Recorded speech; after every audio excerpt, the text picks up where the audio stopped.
Happy weekend, everyone. I just finished making my don't look at the mess.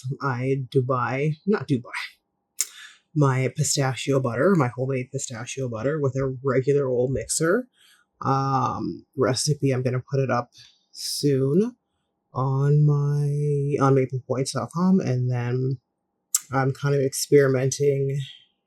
Well, I'm continuing to experiment. I kind of want to see if I can make some other things by hand. But yeah, this is a simple, and it worked it with a regular food processor or blender, rather, a blender, same one that you make smoothies with. And they're just pistachios, a cane sugar, simple syrup, pinch of salt, a little bit of canola oil, and some water to help thin it out. Because, and if you wanted it thinner, and I really happy with how. Let me see if I can show you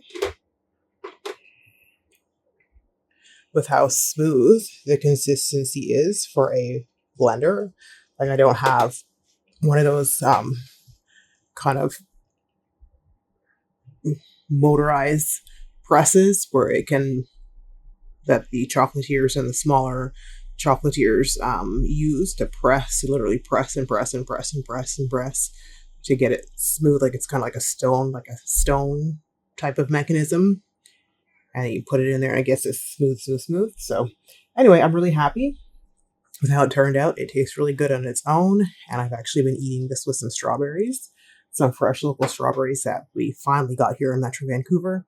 So yeah, I have some other stuff that I want to try, but I just wanted to see if I could get the pistachio butter down, and I'm really happy with how it turned out. And yes, it's high fat because it is pistachios, but I wanted to kind of keep it as healthy as possible with using, did I say canola? I use grapeseed oil, water, pinch of salt, and a cane sugar simple syrup that I made as well instead of the, icing sugar.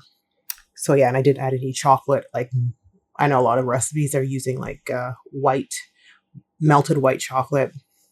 I didn't do all that because it may possibly be used in a chocolate dessert. So yeah, I didn't want to add unnecessary ingredients. I definitely am a person who bakes and cooks and believes you can have things as traditional as possible, but keep it healthy. And even though it's healthy, doesn't mean it has to lose its traditional or cultural taste. So even though I don't know, I've never had an actual Dubai bar from Dubai, I'm going to do my best over here and to see what I can do to make it taste delicious in the healthiest way possible. Okay.